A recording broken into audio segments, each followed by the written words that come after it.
Evening to everybody. In the last lecture, we discussed on user studies and their methods.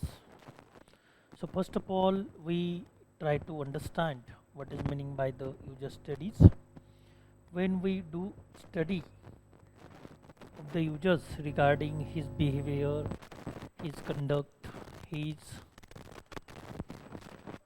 performance, his qualities, his choice, then it is called the user studies. But for doing study, which kind of method we can use, it is most important. Okay, so in the last lecture we saw that there are two kinds of method: direct method and indirect methods. So in direct method, our contact come with users. So by asking questions, by taking interview, by doing survey, by doing observation, we can get the information from the users. We can study the users, and that is why it is called the direct method. Okay, but when the user is not come in contact, that is called the indirect method. And by observing the library records, by taking the reference of library records and other records like master register, files, entry registers, we can get the information regarding or about the users. That is called the indirect method. Okay, so in this way both method we studied in the last lecture.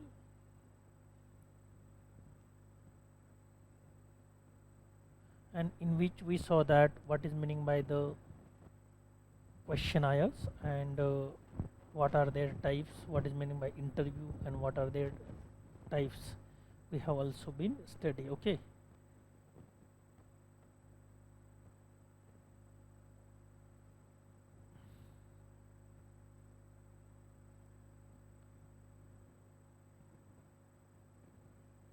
so questionnaire is nothing but the set of questions in which the numbers of questions are included, and such a kind of question are two types: descriptive questions and objective question, MCQ question, multiple choice questions. So there are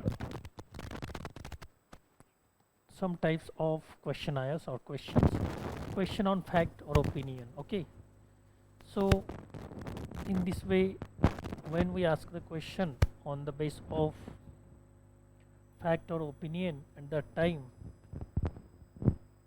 only one sentence, in one sentence we can give the answer. Okay, so regarding this we can ask about question about respondent age, sex, qualification, occupation, use of particular service. Okay, so such a type of questions answer we can give only one word or one sentence. So this type of question is called fact opinion type of question. Then closed question. Closed question can be structured in such a way that the response categories are determined in advance. So in this way we can talk about the closed questions, and when we ask the closed question to the users, at that time we demand the answer of, or we demand the answer from the respondent. Okay, so this simplest form of closed question is one of which only two possible responses are provided, from which the respondent must choose one, often yes or no. So in this type of questions we ask the question only yes or no. So we should give the answer by telling yes or no. तो yes और no में जवाब देकर ही हमें इस सवाल का जवाब यहाँ पर देना होता है. Okay,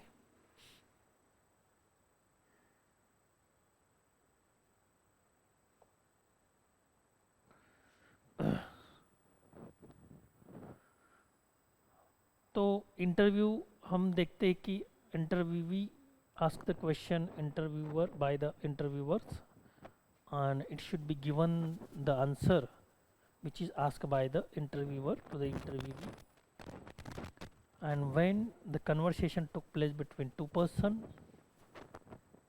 on particular topic on particular subject, that is called the interview. Okay, there are two types of interview should be panel interview should be individual interview.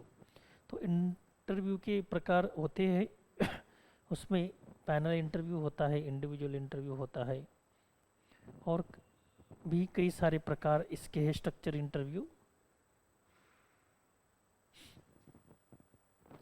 structure interview, here the questions, their order and response category are decided in advance. Structure interview is based on an interview schedule which is the form of questionnaires.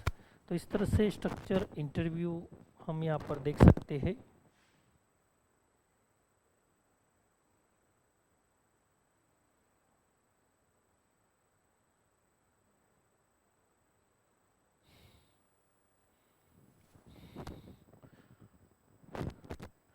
तो उसमें structure interview में पहले से ही question set होते हैं. इंटरव्यूवी को किस तरह के सवाल पूछे जा सकते हैं ये पहले ही तय होता है. तो इसको स्ट्रक्चर इंटरव्यू कहते हैं. और फिर सेमी स्ट्रक्चर्स कुछ ऐसे फिक्स क्वेश्चन होते, कुछ नॉन फिक्स क्वेश्चन होते, रैंडमली हम पूछ सकते हैं बीच में, तो उसे सेमी स्ट्रक्चर इंटरव्यू कहते हैं. जैसे कि what's your name, what's your hobby वगैरह, इस क्वेश्चन फिक्स होते हैं. लेकिन इसके अलावा हम अलग भी क्वेश्चन पूछ सकते हैं, क्वालिफिकेशन वगैरह, एक्स्ट्रा क्वालिफिकेशन. तो इसको सेमी स्ट्रक्चर इंटरव्यू कहते हैं. अनस्ट्रक्चर यानी कि क्या, रैंडमली, जहाँ पर कोई भी सवाल क्वेश्चन फिक्स नहीं होता है. ओके, तो उसे रैंडमली हम कहते हैं. तो यहाँ पर हम देख सकते हैं कि फ्लो चार्ट के माध्यम से ये आपको अधिक समझ में आ सकता है.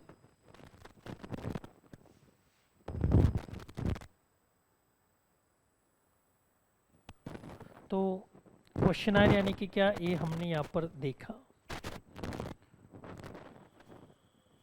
तो क्वेश्चनर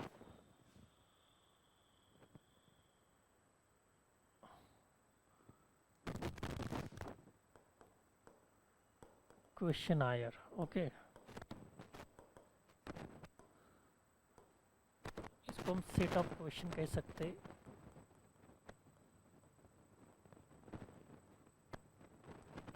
ऑन पर्टिकुलर सब्जेक्ट और टाइप्स, इसमें दिए है. ओवरऑल हम देखते हैं किस तरह के क्वेश्चंस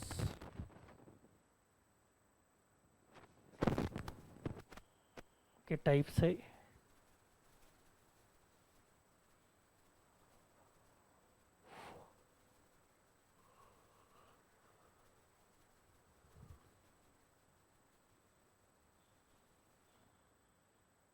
तो question on fact, open ended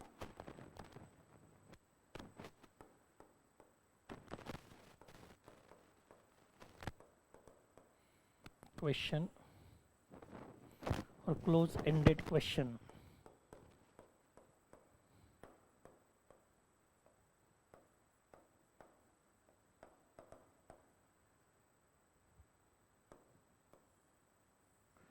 तो दो प्रकार के कोर्स है, क्वेश्चन है और factual question, fact related questions. तो तीन प्रकार के क्वेश्चन हम यहाँ पर देख सकते हैं. इसको रिस्पॉन्ड क्वेश्चन भी कहते हैं. इसमें क्या होता है, डिस्क्रिप्टिव क्वेश्चन भी इसको कहते हैं.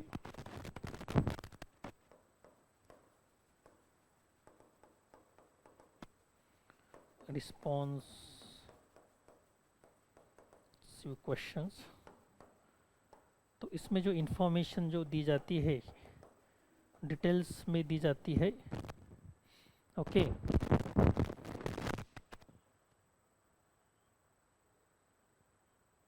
भारत में या महाराष्ट्र में बहुत वर्षा हुई, उसके कारण क्या है। तो जब एक कारण पूछा जाएगा तो आपको सभी कारण वहाँ पर बताने होंगे। तो ये क्वेश्चन डिस्क्रिप्टिव टाइप का हो जाता है, ओपन एंडेड हो जाता है, कोई अलग अलग कारण बता सकता है, हर एक का कारण एक नहीं होगा। तो इसमें क्या होता है, फिर चर्चा होती है, रिस्पॉन्ड दिए जाते हैं, डिटेल इन्फॉर्मेशन दी जाती है। ओके, और फैक्ट रिलेटेड क्वेश्चन इसमें आते हैं। तो ये ओनली फैक्ट पे आधारित होते हैं, ओनली वन सेंटेंस में इसका जवाब दिया जाता है। We can get the answer only in one sentence और वन वर्ड और one keyword, so that is why it is called the factual question. Okay, तो इसे हम फैक्चुअल क्वेश्चंस कहते हैं, राइट।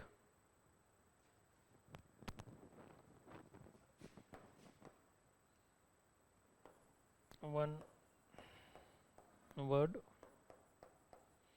कीवर्ड्स और वन सेंटेंस। ओके,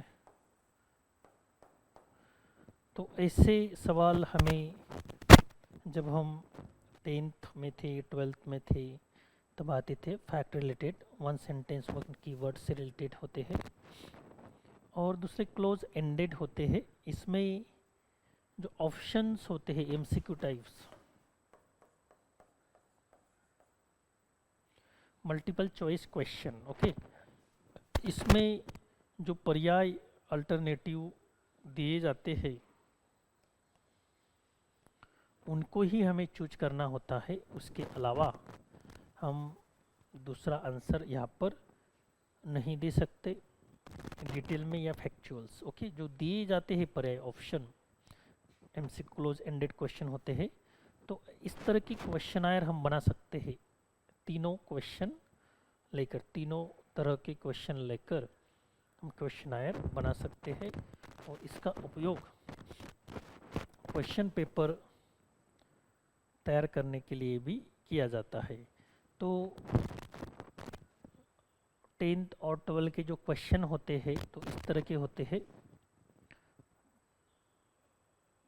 उसमें जो पेपर आता है हमें 12 और 10th में या नीचे जो क्लासेस है उसमें, तो तीनों प्रकार के क्वेश्चन उसमें इंक्लूड होते हैं और 100 मार्क्स का पेपर हमें दिया जाता है। तो उसमें ओपन एंडेड भी क्वेश्चन होते हैं, फैक्चुअल क्वेश्चन होते हैं और क्लोज एंडेड क्वेश्चन भी होते हैं।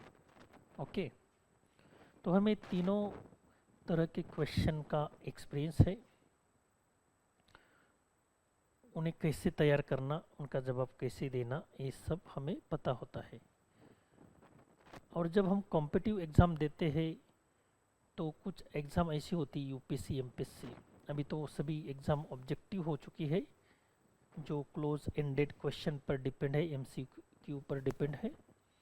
लेकिन पहले जो एग्ज़ाम होती थी, main exam, pre exam, main exam और इंटरव्यू होता है, तो इसमें ओपन एंडेड और क्लोज एंडेड दोनों क्वेश्चन दिए जाते थे। कुछ ऑब्जेक्टिव और कुछ थ्योरेटिकल पेपर उसमें होते थे। ओके, लेकिन अब जो स्वरूप है क्वेश्चन पेपर का वो चेंज हो चुका है। सभी जो एग्ज़ाम है, अभी हमारी नेट की जो एग्ज़ाम है, सेट की जो एग्ज़ाम है, वो सभी एग्ज़ाम अभी क्लोज एंडेड यानी कि एमसीक्यू टाइप ही होती है। ओके, तो एमसीक्यू में क्या होता है, एक क्वेश्चन दिया जाता है और उसमें 4 अल्टरनेटिव या 5 अल्टरनेटिव दिए जाते हैं। तो उसको लेकर हम सिंपल, कंपाउंड और कॉम्प्लेक्स तरह का क्वेश्चन बना सकते हैं। ओके,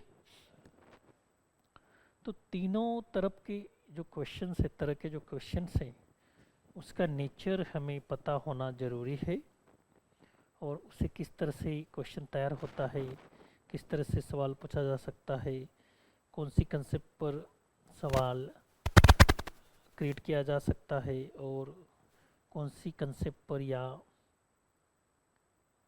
टॉपिक पर या थ्योरी पर क्वेश्चन आ सकता है, इसकी तैयारी हमें करनी होती है। ओके, और जब हम एलाइस क्विज पढ़ते हैं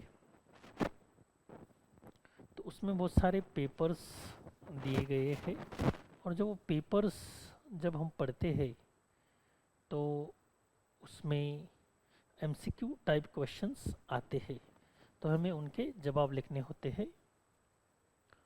तो इस तरह से क्वेश्चनर यानी कि क्या, सेट ऑफ क्वेश्चंस, जब आप टीचिंग करते हो तब आपको क्वेश्चन पेपर बनाने के लिए कहा जाता है। जब आप स्टूडेंट होते हो तब आपको क्वेश्चन पेपर सॉल्व करने को कहा जाता है।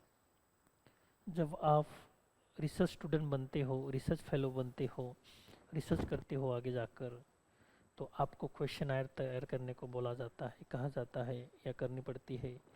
तो इन सभी कामों के लिए आपको क्वेश्चनर यानी कि क्या, ओके, और क्वेश्चनर का मीनिंग आपको समझना जरूरी होता है।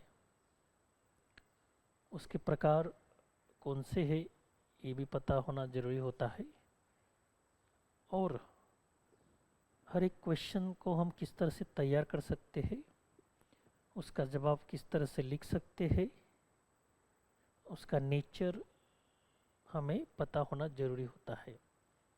यदि क्वेश्चन यानी कि क्या, उसके प्रकार कितने हैं, किस तरह से पूछा जाता है, इसके संबंध में हमें ज्ञान ही नहीं, नॉलेज ही नहीं, तो हमें क्वेश्चन पेपर का स्वरूप समझ में नहीं आएगा।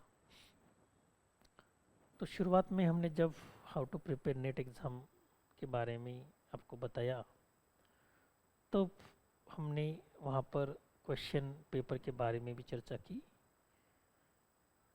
इस चर्चा करने के पीछे क्या कारण था, ताकि आपको समझ में आए कि क्वेश्चन के नेचर किस तरह के होते हैं, टाइप्स किस तरह के होते हैं।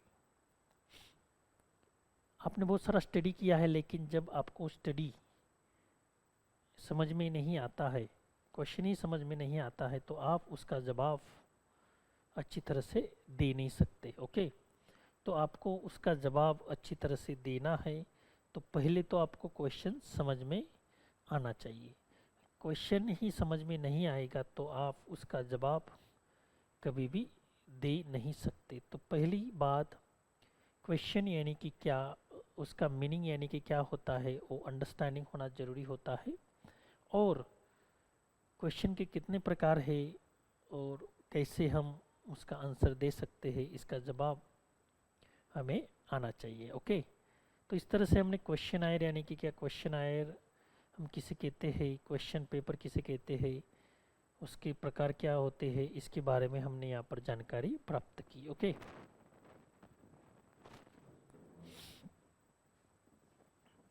और उसके बाद क्वेश्चन यानी कि क्या, क्वेश्चनर समझने के बाद हम अभी इंटरव्यू यानी कि क्या, इसके बारे में जानकारी प्राप्त करते हैं।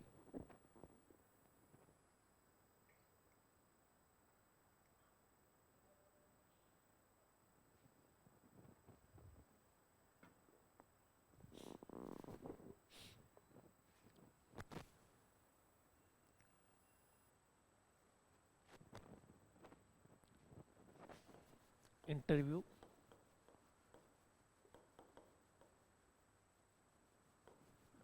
तो इसका मतलब क्या होता है। Okay, conversation take place between two people. Conversation took place between two peoples। Okay, जब दो व्यक्तियों में या दो से ज़्यादा व्यक्तियों में कन्वर्सेशन होता है तो उसे हम इंटरव्यू कहते हैं। ओके, इसमें दो प्रकार के लोग होते हैं, इंटरव्यूअर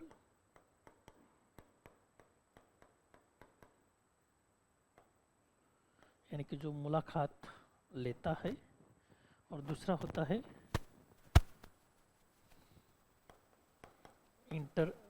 वीवी, ओके, यानी कि जो मुलाकात देता है, ओके। तो ये दो व्यक्ति का इन्वॉल्वमेंट इसमें होता है, या दो से ज़्यादा लोग भी हो सकते हैं। एक व्यक्ति का इंटरव्यू दो से ज़्यादा लोग ले सकते हैं, उसे हम पैनल इंटरव्यू कहते हैं। सामने अलग अलग तरह का पैनल इंटरव्यू या पैनल इंटरव्यू लेने वाले का पैनल बैठा होता है, और वो अलग अलग सवाल हमें पूछते हैं। जैसे कि जब हम यूपीएससी एमपीएससी की तैयार करते हैं, तो उसमें आपका प्री एग्ज़ाम और मेन एग्ज़ाम पास होने के बाद पैनल इंटरव्यू लिया जाता है। तो उसमें अलग अलग तरह के एक्सपर्ट होते हैं, फिजिकल एक्सपर्ट होते हैं, फिजिकल एजुकेशन के, और साइकोलॉजी एक्सपर्ट होते हैं, ओके, काउंसलर होते हैं, और सब्जेक्ट एक्सपर्ट होते हैं। अलग अलग प्रकार के एक्सपर्ट वहाँ पर होते हैं। तो अलग अलग प्रकार से वो सवाल पूछते हैं, तो आपको उसका जवाब देना अनिवार्य होता है। Interview ask the question.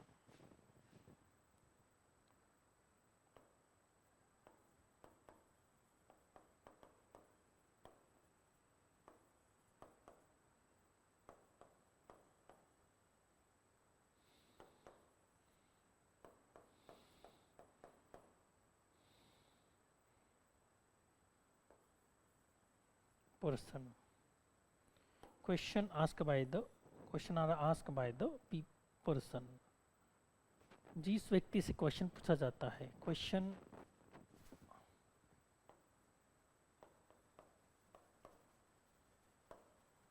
Answer are given by the person.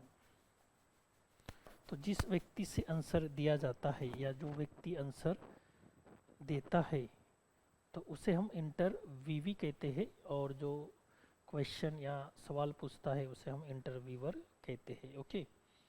तो दोनों प्रकार के व्यक्ति इसमें होते हैं।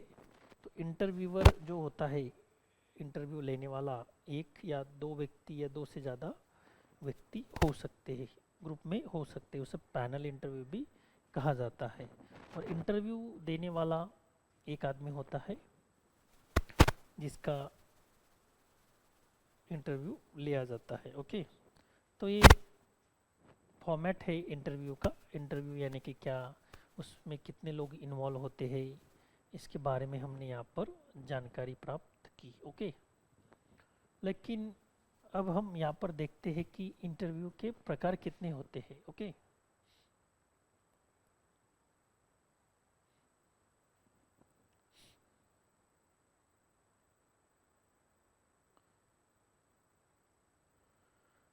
तो इंटरव्यू के प्रकार तीन होते हैं, जैसे हम यहाँ पर देख सकते हैं।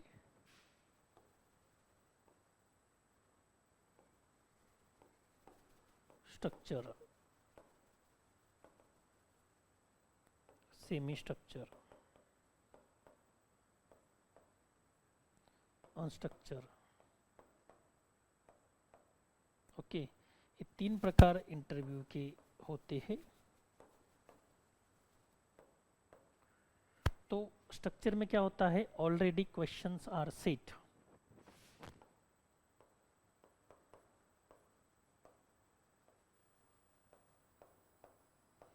क्वेश्चंस आर सेट, इसमें क्वेश्चन ऑलरेडी सेट होते हैं, और इसमें रैंडमली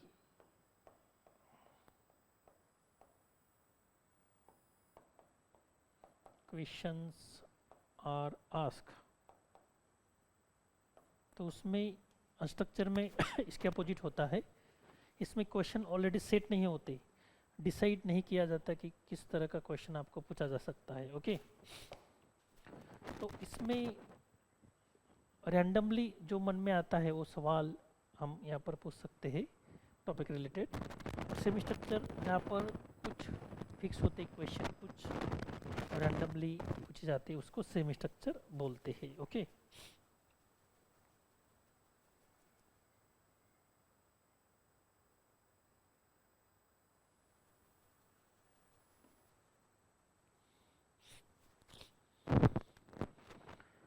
तो इस तरह से हम यहाँ पर देख सकते हैं कि इंटरव्यू यानी कि क्या, इंटरव्यू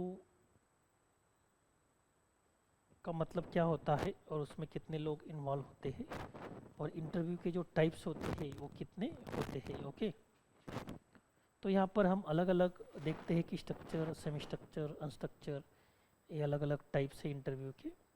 और स्ट्रक्चर यानी कि क्या, अनस्ट्रक्चर यानी कि क्या, और सेमी स्ट्रक्चर यानी कि क्या, इसके बारे में हम यहाँ पर जानकारी प्राप्त कर सकते हैं। तो इसका उपयोग आपको कहाँ पर होता है इंटरव्यू का? इसका उपयोग तो आपको क्वेश्चन पेपर में नहीं होता है, लेकिन डेटा जब आप कलेक्ट करते हो एज ए रिसर्च स्टूडेंट या किसी टॉपिक पर, प्रोजेक्ट पर आप सर्वे करते हो, तब लोगों के पास जाकर आपको इंटरव्यू लेना पड़ता है, फेस टू फेस या ऑनलाइन इंटरव्यू, दोनों तरीके से आप ले सकते हैं। तो इसमें से कौन सी मेथड, कौन सा टाइप्स सुटेबल है, स्ट्रक्चर, सेमी स्ट्रक्चर या अनस्ट्रक्चर, आप ये तय कर सकते हो और उसके अकॉर्डिंग आप डिसाइड कर सकते हो कि किस तरह का इंटरव्यू लेना है। ओके, तो इसका जब आप इंटरव्यू लेते हो तो आप अपनी मन से इंटरव्यू नहीं ले सकते।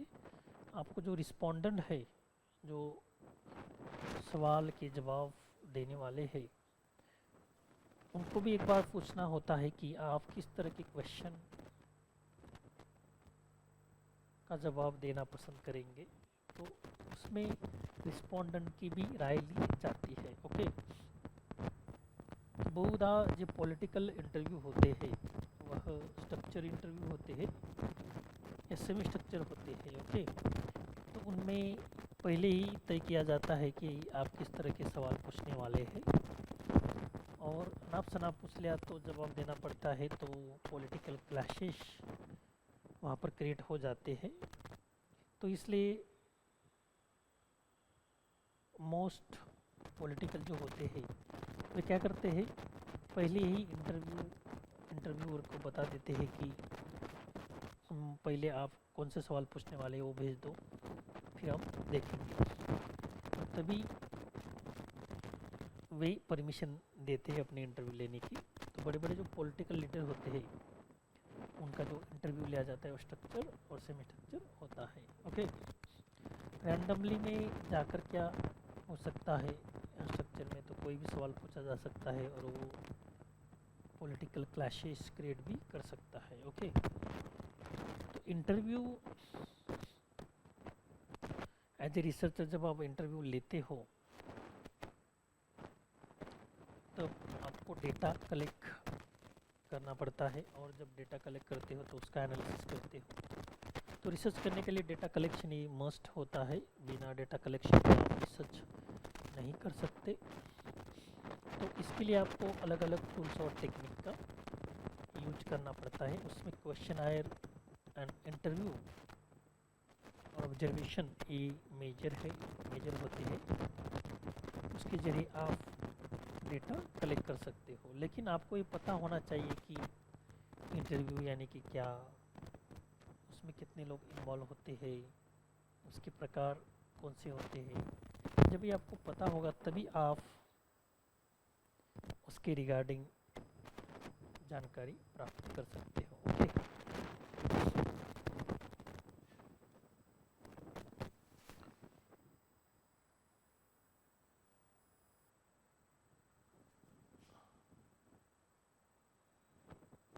तो सेमी स्ट्रक्चर यानी कि क्या, स्ट्रक्चर यानी क्या, अनस्ट्रक्चर यानी क्या, इसके बारे में हमने इंफॉर्मेशन और जानकारी प्राप्त की। अभी diary method, not dairy, diary method.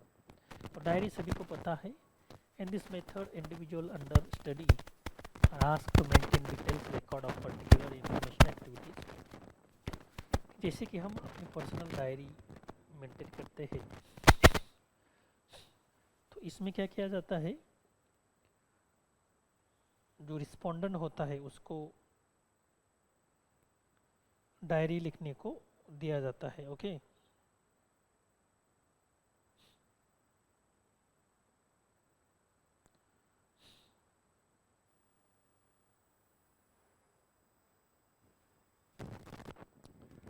जैसे हम अपनी पर्सनल डायरी मेंटेन करते हैं, तो हम दिन में जो जो हुआ हमारे साथ वो लिखते हैं और उसका हम स्टडी करते हैं। तो इस तरह से जो रिस्पोंडेंट होता है उसको कहा जाता है कि आप डायरी लिखो। या लाइब्रेरियन को भी कहा जाता है कि कितने यूजर आते हैं, कितने जाते हैं, कितना बुक्स इशू होता है। या डायरी लाइब्रेरियन लिख सकता है, तो उसकी डायरी से हमें पता चलता है कि लाइब्रेरी का यूज कितना हुआ है, यूजर किस प्रकार का है। ओके, यूजर स्टडी हम इसके जरिए कर सकते हैं, या हर एक यूजर को हम डायरी लिखने को बोल सकते हैं। तो जब वो डायरी लिखता है, जब हम उसकी डायरी पढ़ते हैं, तो हमें पता चलता है कि क्या क्या उसके साथ होता है और उसका स्टडी उससे किया जा सकता है। जैसे कि टैंगो चार्ली जो मूवी है, उसमें जो हीरो है वो मिलिट्री में रहता है, बॉबी देओल। और जब वह नक्सलिस्ट होते हैं उनसे युद्ध करने जाते हैं, तो कितना वो भयंकर होता है उनका जर्नी, उनसे युद्ध करना। तो पूरी हकीकत वो डायरी में लिखता है और उस डायरी पर ही वह मूवी बनाया गया है, ऐसा उस मूवी में दिखाया है। तो इस तरह से हम यहाँ पर यूजर को डायरी लिखने की हैबिट डाल सकते हैं ताकि उसका स्टडी हम कर सके। ओके,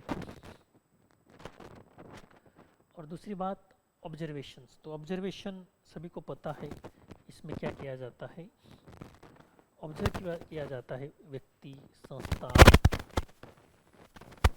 या ग्रुप को बाय द थर्ड पर्सन, और इंफॉर्मेशन कलेक्ट की जाती है। तो ये सभी जो टूल्स और टेक्निक हम यहाँ पर देख रहे हैं, जब हम यूजर स्टडी करते हैं, उसमें रिसर्च करते हैं, या हमारी फील्ड में रिसर्च करते हैं, या कोई भी फील्ड में रिसर्च करते हैं, तब ये टूल्स और टेक्निक हम रिसर्च में यूज करते हैं। Okay,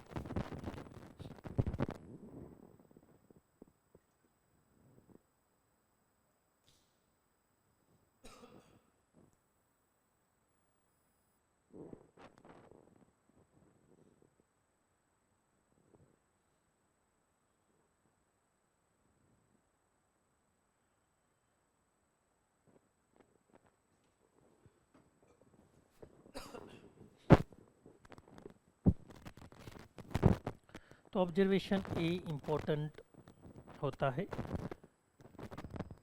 someone do the observation someone else, that is called the observation। किसी एक व्यक्ति ऑब्जर्वेशन करता है, ओके, ग्रुप का ऑब्जर्वेशन करता है, तो उसे ऑब्जर्वेशन कहा जाता है। इसमें क्या होता है, observation is way to collecting data in purposeful and systematic manners about the behaviours of individuals and groups और स्पेसिफिक टाइम एंड प्लेस। जैसे इंडिविजुअल व्यक्ति का हम ऑब्जर्वेशन कर सकते हैं, या ग्रुप का भी ऑब्जर्वेशन कर सकते हैं, तो इससे भी हम इंफॉर्मेशन कलेक्ट कर सकते हैं। तो इस तरह से अलग अलग जो मेथड्स है यूजर स्टडी की या रिसर्च की, टूल्स और टेक्निक्स हमने यहाँ पर उसके बारे में चर्चा की। अब जो हम आगे का पॉइंट्स डिस्कस करने वाले हैं, यूजर ट्रेनिंग है। तो यूजर ट्रेनिंग मतलब क्या होता है, जैसे कि टीचर ट्रेनिंग होती है, इंजीनियर ट्रेनिंग होती है, प्रोफेशनल ट्रेनिंग होती है, ऑफिसर ट्रेनिंग होती है, ओके, पुलिस ट्रेनिंग होती है। तो हर एक प्रोफेशन की अपनी एक ट्रेनिंग होती है। यदि आप मिलिट्री में जाते हो तो आपको बाय एग्ज़ाम आपका सिलेक्शन होता है, लेकिन सिलेक्शन के बाद उसमें फिजिकल और इंटेलेक्चुअल एग्ज़ाम ली जाती है, और फिर बाद में आपको ट्रेनिंग को भेज दिया जाता है। वे डायरेक्ट आपको ज्वाइन नहीं करते। तो ट्रेनिंग, मिलिट्री की ट्रेनिंग 2 महीने की होती है, 4 महीने की, 6 महीने की होती है, अलग अलग उसमें पीरियड होता है। और जो ट्रिक्स है उस प्रोफेशन के, उसमें बताए जाते हैं। और यदि आप पुलिस में भर्ती होते हो तो बाय एग्ज़ाम और फिजिकल एग्ज़ाम लेकर आपका सिलेक्शन होता है, लेकिन सिलेक्शन होने के बाद जब आप पीएसआई बनते हो, आईपीएस बनते हो, या आईएएस ऑफिसर बनते हो एमपीएससी के थ्रू, या पुलिस बनते हो स्टेट एग्ज़ाम के थ्रू, तो उसके बाद आपको ट्रेनिंग दी जाती है।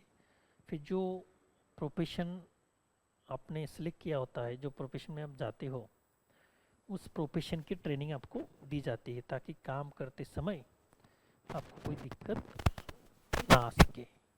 तो इस तरह से जब हम लाइब्रेरी प्रोफेशन में काम करते हैं तो वहाँ पर अलग अलग लोग होते हैं, जैसे कि यूजर्स एक मेन होता है और लाइब्रेरी प्रोफेशनल ये दूसरा होता है। ओके, तो दोनों को ट्रेनिंग की आवश्यकता है, तभी लाइब्रेरी का काम इफेक्टिवली हो सकता है या यूजर्स लाइब्रेरी की ओर अट्रैक्ट हो सकते हैं। ओके, तो लाइब्रेरियन या लाइब्रेरियन जो स्टाफ होता है ऑलरेडी वो स्किलफुल होता है, उन्होंने कोर्स डिप्लोमा डिग्री करके या एग्ज़ाम देकर वो पास होते हैं और फिर उनका selection as a librarian staff करके होता है। तो ऑलरेडी उनको ट्रेनिंग होती है अपने कोर्स की, उन्होंने ली होती है, लेकिन उसमें ज़्यादा नॉलेज प्राप्त करने के लिए वो और भी ट्रेनिंग ले सकते हैं, अपना डेवलपमेंट कर सकते हैं हमेशा। ओके, लेकिन जो दूसरा पार्ट होता है, कंपोनेंट होता है, वो यूजर होता है। तो यूजर का मतलब क्या, जो लाइब्रेरी का यूज करता है। तो लाइब्रेरी का जो यूजर अलग अलग होता है, उसकी इंफॉर्मेशन नीड्स भी अलग अलग होती है according to the types of library. ये हमने पिछले टॉपिक में देखा है। तो यहाँ पर यूजर को ट्रेनिंग भी देना आवश्यक है। जैसे लाइब्रेरी स्टाफ या लाइब्रेरियन प्रोफेशनल या लाइब्रेरियन को ट्रेनिंग देना आवश्यक है, उस तरह से जो लाइब्रेरी में यूजर्स आते हैं उनको भी ट्रेनिंग देना आवश्यक है। तो इसमें किस प्रकार की ट्रेनिंग आप दे सकते हो, how to use the library, effective use the library, how to use the books, how to handle the books, how to utilize the collection, okay, how to issue book, how to search book।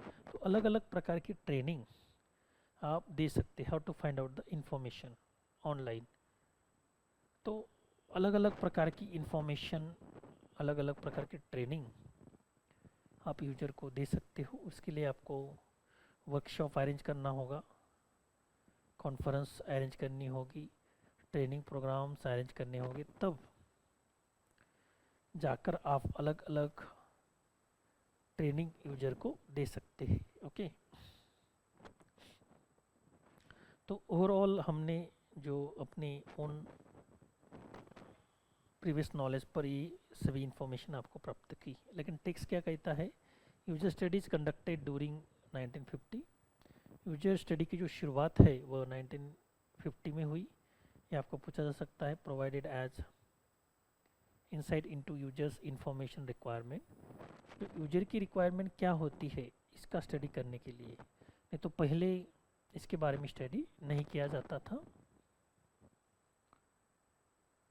Reveal the existing library resources services are not fully utilised by the users, library professionals trace need for training users so that they may use the library resources to their benefits. This was emphasized more। तो इस पर हमें भर देना आवश्यक होता है।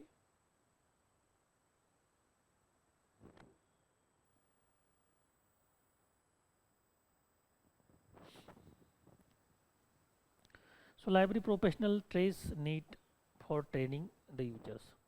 तो लाइब्रेरी प्रोफेशनल जो होते हैं, जो लाइब्रेरी में काम करते हैं, librarian, library staff, library assistant, attendance, उनको नॉलेज होता है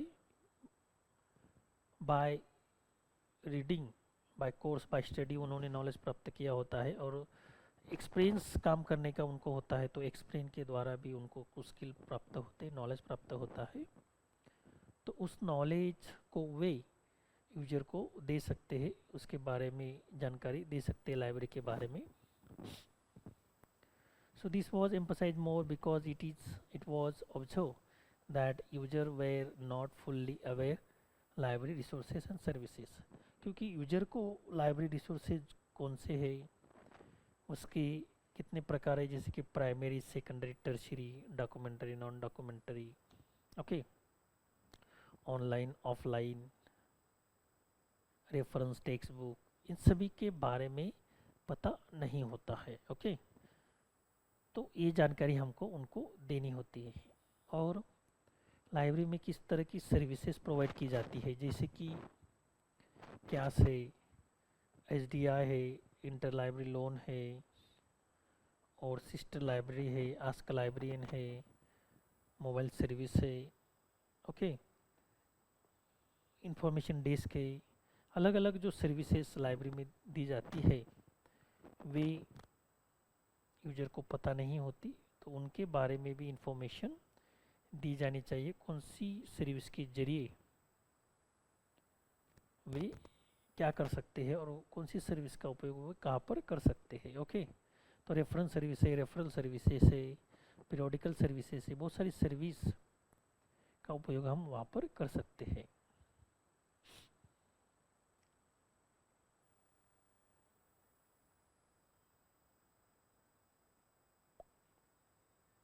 These training programs aim to help the users and search information independently.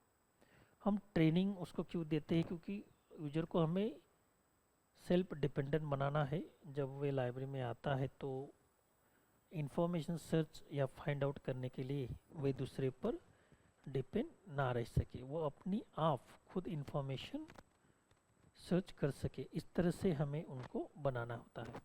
और जब हम ऐसे यूजर बनाते हैं तो लाइब्रेरी का उपयोग इफेक्टिव होने लगता है.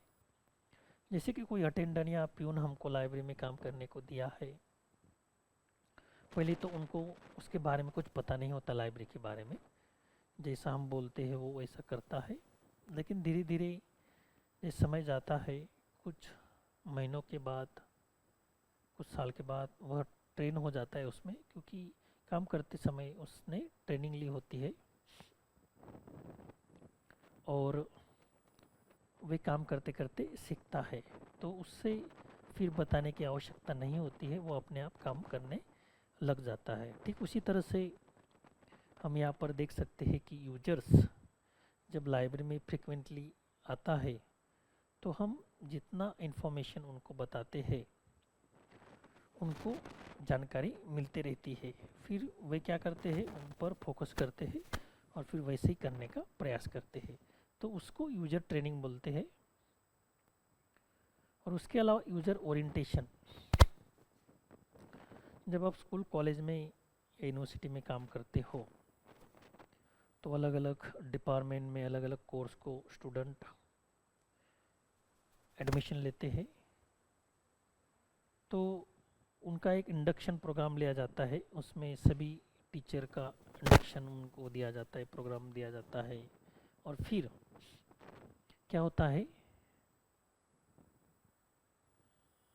जो इंफॉर्मेशन होती है, जो स्टूडेंट आते हैं फर्स्ट ईयर में, वे जब कॉलेज में आते हैं तो वो नए होते हैं, उनको पता नहीं होता कि किस डिपार्टमेंट में क्या चलता है, कौन सा डिपार्टमेंट कहाँ है और कौन से डिपार्टमेंट का कौन हेड है, और लाइब्रेरी के बारे में भी उनको ज़्यादा पता नहीं होता. तो किस प्रकार का कलेक्शन है, सर्विसेज क्या है, यूजर कितने हैं, ओके, तो इन सभी के बारे में, लाइब्रेरी के बारे में जानकारी हमें देना अनिवार्य होता है. तो उसको लाइब्रेरी ओरिएंटेशन कहते हैं. लाइब्रेरी ओरिएंटेशन यानी कि लाइब्रेरी का परिचय. जैसे हम नया व्यक्ति कोई आता है तो उसका परिचय देते हैं या कराते हैं, तो उसी तरह से जो नए स्टूडेंट आते हैं तो हम लाइब्रेरी का परिचय देते हैं, तो उसे ही लाइब्रेरी ओरिएंटेशन कहते हैं. इसमें क्या होता है, यूजर को लाइब्रेरी में किस तरह की सर्विस प्रोवाइड की जाती है या हम करते हैं, उसके बारे में पता चलता है। लाइब्रेरी का यूज हम कैसे कर सकते हैं इसके बारे में पता चलता है। और इसमें यूजर जो होता है सेल्फ डिपेंडेंट बनता है, बिना बताए वो अपनी आप लाइब्रेरी का यूज करने लगता है। ओके,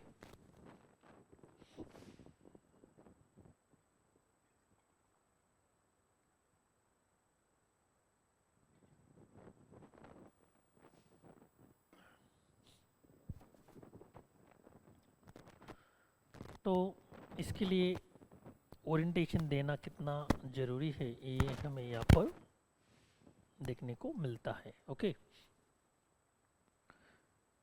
तो यदि यूजर को स्टार्टिंग में ओरिएंटेशन नहीं दिया गया तो पूरे साल या अगले साल तक वो यूजर कंफ्यूज रहता है, लाइब्रेरी के बारे में उसे कुछ पता नहीं होता। लाइब्रेरी में आकर भी वह बुक्स को देखता है केवल, लेकिन कौन सा बुक कैसे यूज करना, क्या प्रोसीजर यूज करना उसे कुछ पता नहीं होता। तो फिर उसका कुछ उपयोग नहीं होता, तो वो पढ़ता ही नहीं। लाइब्रेरी में एक नेगेटिव भावना उसके मन में निर्माण होती है, तो कभी लाइब्रेरी में आता नहीं और ज़्यादा स्टडी नहीं करता। इसके लिए उसको कम मार्क्स मिलते हैं और समय आने पर वो फेल भी हो सकता है और हो जाता है। तो इस तरह का इम्पैक्ट उस पर होता है। केवल ओरिएंटेशन न देने की वजह से उसको लाइब्रेरी के बारे में कुछ पता नहीं होता और वह लाइब्रेरी को कैसे यूज करना उसको पता न होने की वजह से वो लाइब्रेरी में आता नहीं, और फिर उसका परिणाम उसके स्टडी पर होता है। और स्टडी कम होने की वजह से, स्टडी न करने की वजह से वो फेल हो जाता है। तो ओरिएंटेशन का डायरेक्ट जो रिलेशन है वह किससे है? अपने रिजल्ट से होता है। ओके, आप यदि फ्रिक्वेंटली कोई यूजर आता है, उसको पता है ओरिएंटेशन उसने अच्छा सुना है और उसको पता है किस बुक का उपयोग कैसे करना, डिमांड कैसे करना, लाइब्रेरी का यूज़ कैसे करना, तो लाइब्रेरी के बारे में उसके मन में पॉजिटिविटी तैयार होती है और वह अच्छी तरह से स्टडी करने लगता है। ओके,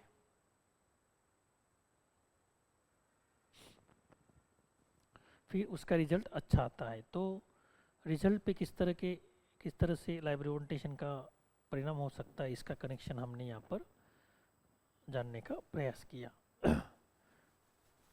बिब्लियोग्राफिक इंस्ट्रक्शंस,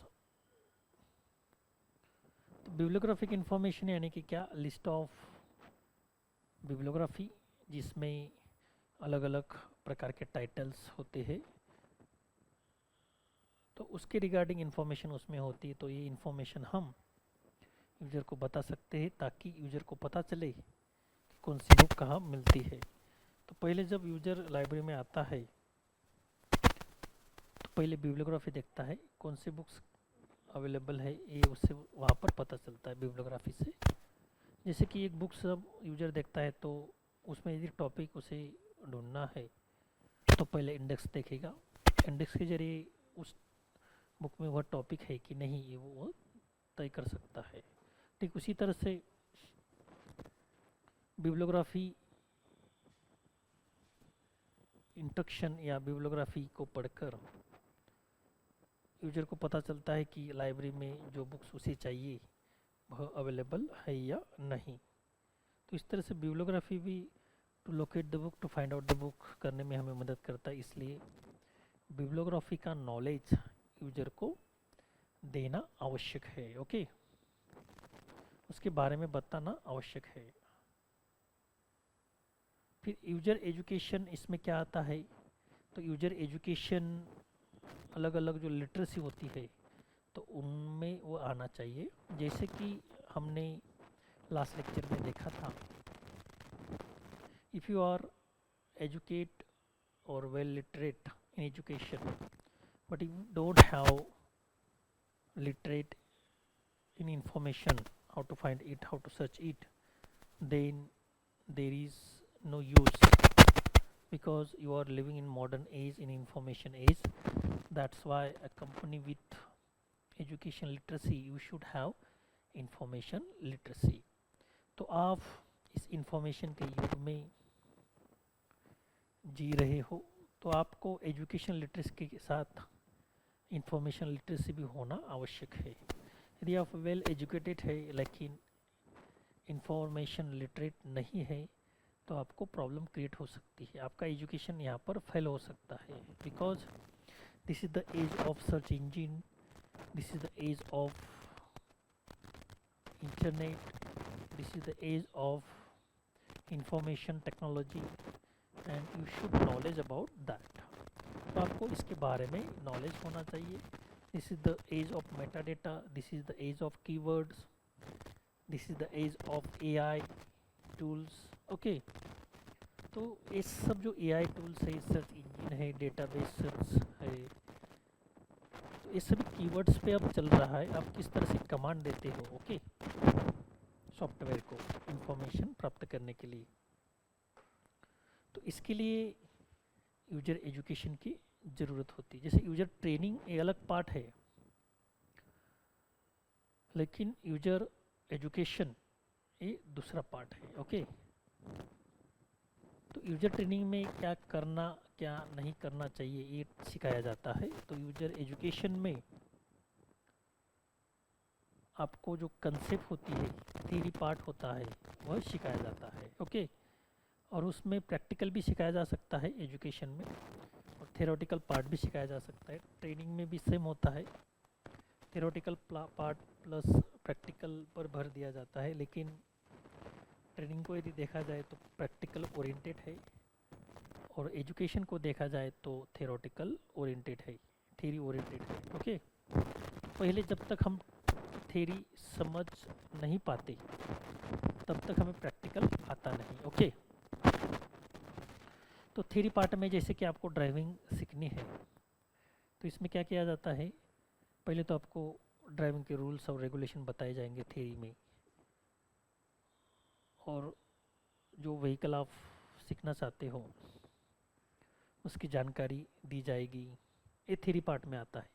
फिर ये सभी जानकारी प्राप्त होने के बाद आपको एक दिन प्रैक्टिकल ट्रेनिंग के लिए लिया जाएगा, और फिर आपको वहाँ पर प्रैक्टिकल कार चलानी होगी।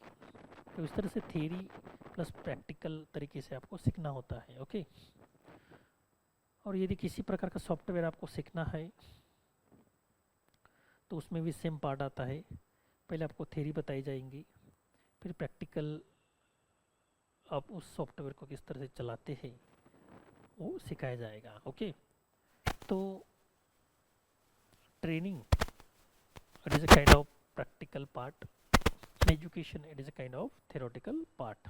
ओके, तो दोनों तरीके से आपको ये सिखाया जाता है। तो एजुकेशन में जब हम देखते हैं तो उसमें कौन सा पार्ट इम्पोर्टेंट होता है, information literacy, that is called IL. तो इंफॉर्मेशन लिटरेसी की वजह तरह इंटरनेट लिटरेसी होती है, वेब लिटरेसी होती है, अलग अलग लिटरेसी टेक्नोलॉजी लिटरेसी होती है, उसके प्रकार हम देखने वाले हैं। तो पहले हम इंफॉर्मेशन लिटरेसी के बारे में जानते हैं। जैसे हमने स्टार्टिंग में ही दो लिटरेसी के बारे में जाना था, एजुकेशन और इंफॉर्मेशन। तो एजुकेशन लिटरेसी मतलब जब हमें पढ़ना लिखना आता है तो उसे एजुकेशन लिटरेसी हम कहते हैं, और इंफॉर्मेशन लिटरेसी मतलब जब हमें इंफॉर्मेशन फाइंड आउट करना, सर्च करना, रिट्रीव करना, ओके लोकेट करना आता है तब उसे हम इंफॉर्मेशन लिटरेसी कहते हैं। ओके, तो जो लोग एजुकेटेड है, एजुकेशन उन्होंने लिया है,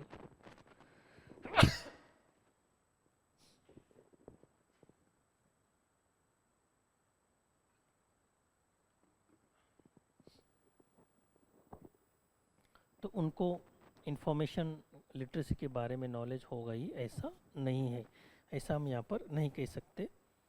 तो एजुकेशन लिटरेसी अलग बात है और इंफॉर्मेशन लिटरेसी अलग बात है। तो सोसाइटी में बहुत सारे लोग एजुकेट है लेकिन इंफॉर्मेशन लिटरेट हो गई ही ऐसा नहीं है। लेकिन जो इंफॉर्मेशन सोसाइटी होती है नॉलेज सोसाइटी जहाँ पर होती है वहाँ पर लोग वेल इन्फॉर्म्ड होते, वेल नॉलेजेबल होते हैं। इसका मतलब उन्हें इंफॉर्मेशन लिटरेसी का नॉलेज होता है, राइट। तो हमें इंफॉर्मेशन सोसाइटी या नॉलेज सोसाइटी जब हम स्ट्रॉन्ग करते हैं तब इंफॉर्मेशन लिटरेसी स्ट्रॉन्ग होती है, ओके। तो एजुकेशन लिटरेसी से भी ज़्यादा इम्पोर्टेंट अब इंफॉर्मेशन युग में इंफॉर्मेशन लिटरेसी को माना जाता है। तो इस तरह से भले ही आप कम पढ़े लिखे हो एजुकेशन में, लेकिन इंफॉर्मेशन लिटरेसी में ज़्यादा नॉलेज आपको होना ज़रूरी होता है, ओके। तो इस तरह से ये यहाँ पर देखा जा सकता है, जो लाइट हाउस में काम करते हैं उनका पगार सीआर में होता है, क्योंकि वो इंफॉर्मेशन मैनेज करते हैं, वहाँ पर इंफॉर्मेशन को बड़ा इम्पोर्टेंट होता है, ओके। जो साइन वे बेचते हैं, जो नाव समंदर में भटक जाती है, गुम जाती है, उनको दिशा नहीं मिलती, तो ये सब क्या होता है, इंफॉर्मेशन मैनेजमेंट, नॉलेज मैनेजमेंट और इंफॉर्मेशन लिटरेसी का ये प्रकार है, ओके। तो आज की युग में एजुकेशन लिटरेसी से भी ज़्यादा इंफॉर्मेशन लिटरेसी को महत्व दिया जाता है, क्योंकि आप इंफॉर्मेशन एज में हो और इस मॉडर्न एज में यदि आपको इस कंपटीशन में आगे बढ़ना है तो आपको इंफॉर्मेशन लिटरेसी यानी क्या ये समझना होगा, उसके बारे में जानकारी प्राप्त करना होगा, तभी आप सेल्फ डिपेंडेंट बन सकते हो। जो इन्फॉर्मेशन आपको चाहिए होती है वह अपने आप खुद फाइंड आउट कर सकते हो, सर्च कर सकते हो, लोकेट कर सकते हो। तो इसकी वजह से हर एक व्यक्ति जब इंफॉर्मेशन लिटरेट हो जाएगा तो इंफॉर्मेशन सोसाइटी स्ट्रांग बनती है, नॉलेज सोसाइटी स्ट्रांग बनती है। जब नॉलेज सोसाइटी स्ट्रांग बनती है तो देश की इकोनॉमी स्ट्रांग बनती है, आई इंडिविजुअल बढ़ता है, ग्रॉस इनकम बढ़ता है, जीडीपी बढ़ता है, और जीडीपी और आई इंडिविजुअल बढ़ने के कारण देश की इकोनॉमी स्ट्रांग होती है। देश की इकोनॉमी स्ट्रांग होने की वजह से हम डेवलप्ड राष्ट्र कहलाते हैं, okay.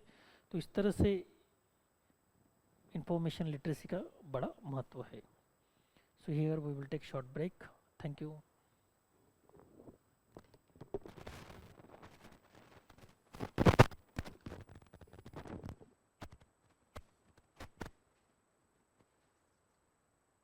Most important, we try to understand by giving the many examples, and with the help of this you can understand. Now this topic has been end here. At the end of this topic you can learn what you learn. आपने क्या पढ़ा, क्या सीखा, ये आप इस topic से देख सकते हो, okay. So you can read at home. This topic has been finished. Now we are going to discuss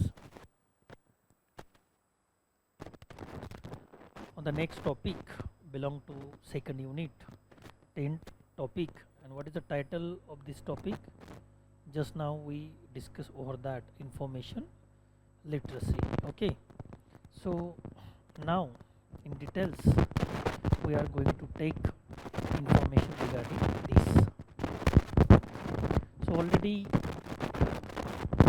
we have been discussed that what is meaning by the information literacy, and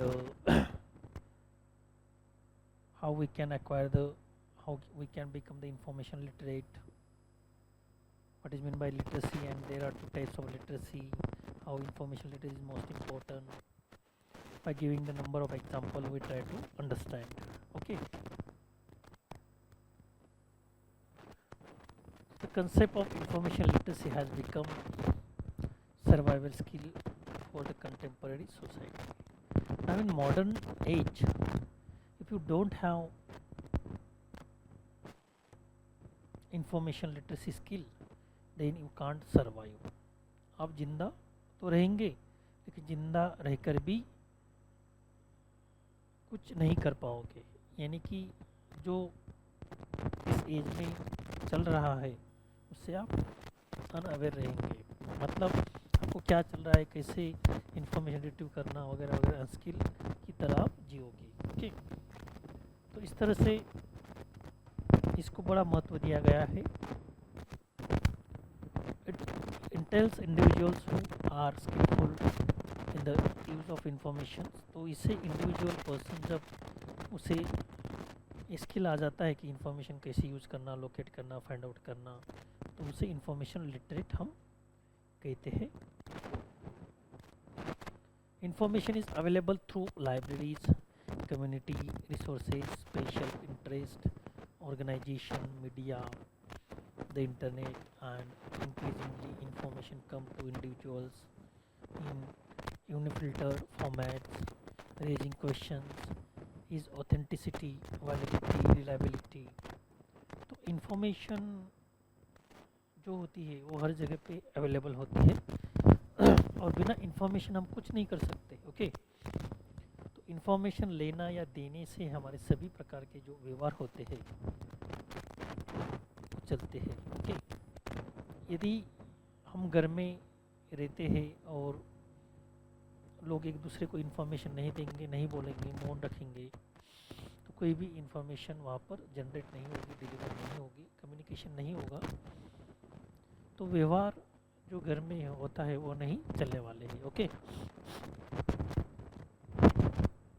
तो इस तरह से communication important होता है और ये बिना information के नहीं होता है। ओके, तो जैसे कम्युनिकेशन करने के लिए इंफॉर्मेशन ज़रूरी होता है, ठीक उसी तरह से व्यवहार चलने के लिए कम्युनिकेशन ज़रूरी होता है। ओके, यदि सभी मौन रहे तो घर में कोई भी प्रकार का काम नहीं होगा। यदि आप किसी शॉपिंग मॉल में जाओगे शॉपिंग करने, कुछ बोलेंगे नहीं और बिना बोले कैसी शॉपिंग होगी, तो ये संभव नहीं है, प्रैक्टिकली संभव नहीं है।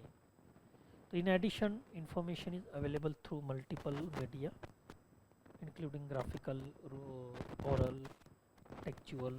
This pose new challenges for individuals in evaluating and understanding it. तो इसमें अलग अलग प्रकार की जो ग्राफिकल, ओरल, टेक्चुअल आती है, तो इसमें आते हैं the uncertain quality and expanding quantity of information pose large challenges for society। इसमें आते हैं the sheer evidence of information will not in itself create more informed citizen without complementary clusters of abilities necessary to use information effectively। तो यहाँ पर हम देख सकते हैं कि किस तरह से इंफॉर्मेशन का यूज किया जाता है, इंफॉर्मेशन जनरेट किया जाता है, उसका यूटिलाइज किया जाता है, ये सब हमें आना चाहिए। ओके,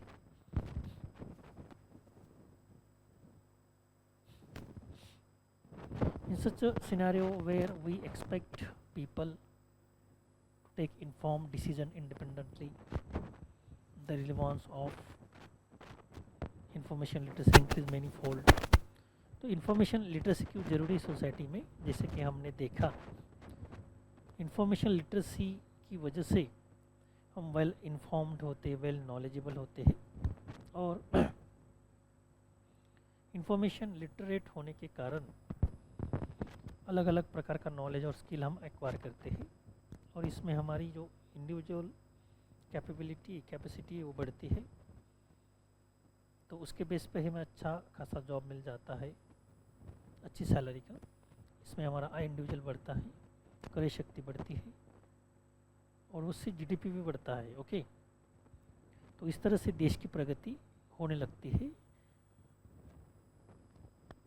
और इकोनॉमी स्ट्रांग होती है। इकोनॉमी स्ट्रांग होने की वजह से हमारा जो कंट्री है अनडेवलप से डेवलपिंग में और डेवलपिंग में से डेवलप्ड कंट्री में कन्वर्ट हो जाता है। ओके, तो इस तरह से अपनी डेवलपमेंट का जो कनेक्शन है हम डायरेक्ट इंफॉर्मेशन लिटरेसी से जोड़ सकते हैं। तो information literacy is and will remain an important dimension. Information literacy is the term use to describe the efficient and competent handling of information. American Library Association describe interlibrary information literacy as the ability to locate, evaluate, use information. तो हमने पहले ही बताया. तो information literacy का मतलब to find out, to search, to locate, to retrieve, to relocate information. Okay, by using different types of skill, search skill.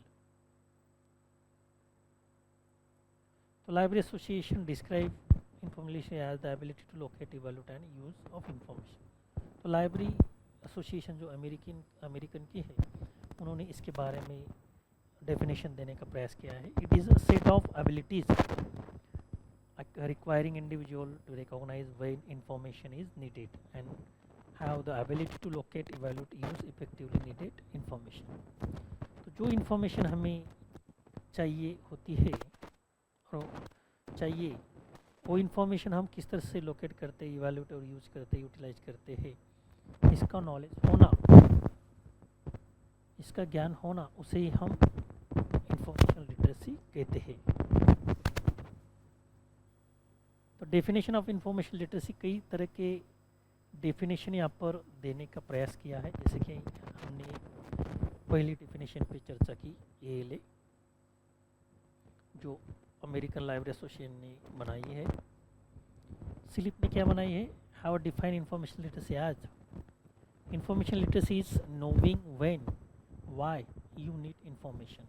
हमको क्यों, कैसे, कब इंफॉर्मेशन चाहिए.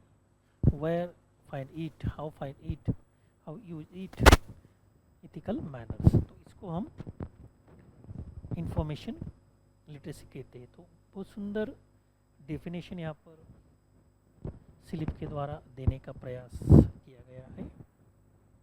स्कोनल define information literacy as information literate people will demonstrate as awareness of how they gather, use, manage, synthesis, create information. तो जो लोग aware होते हैं तो उनको पता होता है how to use, gather information, create information, data and ethical manners. Ethical manners means with suitable way. Okay, गलत वे से नहीं, क्यों अनइथिकल वे से नहीं. ओके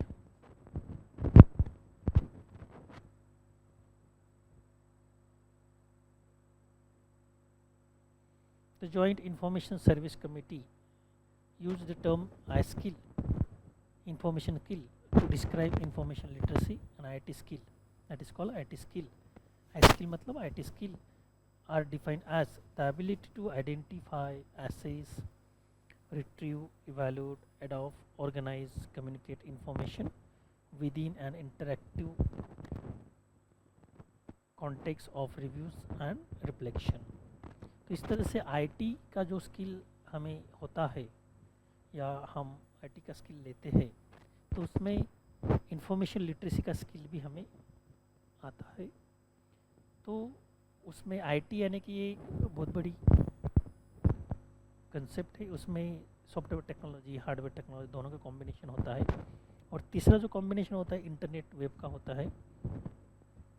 तो उससे मिलकर ये IT टेक्नोलॉजी तैयार होती है.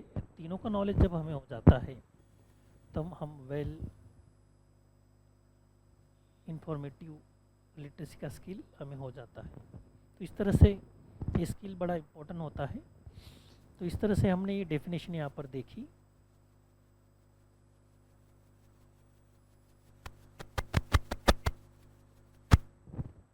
यहाँ पर अब देखते हैं कि इंफॉर्मेशन लिटरेसी स्टैंडर्ड कौन से है. Many definitions were made and models were created to define information literacy concept. The true challenge has been how to create information literate society.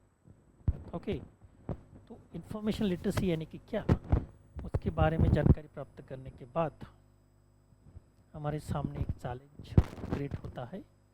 How we can create information society. जैसे कि हमने देखा कि information literacy और society, information society का इनका close relation होता है. जैसे ही इंफॉर्मेशन लिटरेसी लोगों में बढ़ती है इंफॉर्मेशन सोसाइटी स्ट्रांग होने लगती है. ओके, और इंफॉर्मेशन सोसाइटी स्ट्रांग होने की वजह से लोगों का जो आई इंडिविजुअल जीडीपी बढ़ जाता है और उससे इकोनॉमी स्ट्रांग होती है और देश की प्रगति होती है। ओके, तो one initiative to meet this challenge has been to develop information literacy standard. Standard have been developed through cooperative and collaborative process that included representative from all stakeholder. तो standard अलग अलग जो स्टेक होल्डर होते हैं उन्होंने set किए होते हैं, तो उनको हमें फॉलो करना होता है। Information literacy standard established for different level developed to be customized for the specific environment, translated into many others language. Certain performance indicator can be used frame curriculum objective. तो अलग अलग लेवल पे अलग अलग environment में अलग अलग language में ये सेट किए जाते हैं, तो उनमें यूनिफॉर्मेलिटी आना चाहिए। अलग अलग जोग्राफिकल एरिया है, लैंग्वेजेस है, अलग अलग जो हम बोलते हैं लेवल्स है, तो अलग अलग लेवल से ही बनते हैं, लेकिन उसमें यूनिफॉर्मेलिटी होना ज़रूरी है। यूनिफॉर्मेलिटी यानी कि क्या, एकता, ताकि वो पूरी दुनिया को लागू हो सके, लोगों को लागू हो सके। So there is one standard for each expected skill. There are many performance indicator for every standard. Performance indicator भी है, there are several expected result उसके है for each indicators. All students are expected to demonstrate all the competencies but not to the same level of proficiency, the same speed. Some discipline में place greater emphasis on the mastery. तो standard यहाँ पर दिए हैं, कौन से standard में कौन सा वर्ड इम्पोर्टेंट है ये हम यहाँ पर देख सकते हैं।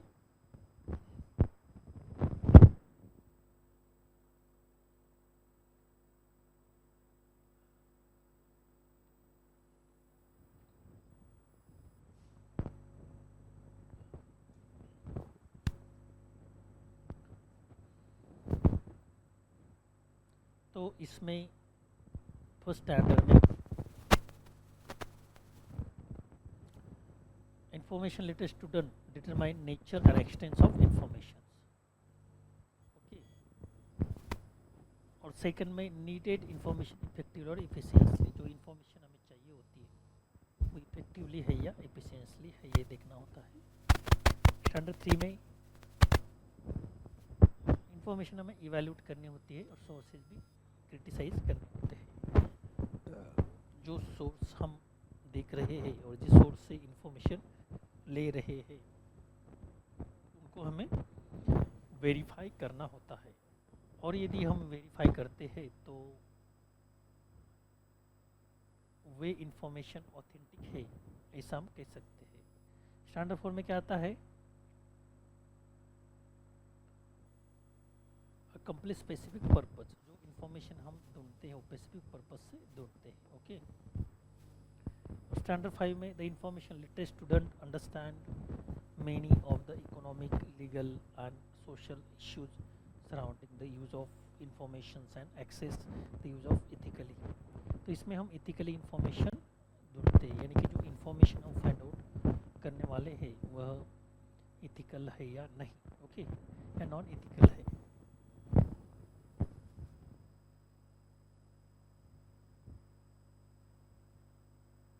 तो इस तरह से अलग अलग जो स्टैंडर्ड है उसके जरिए हम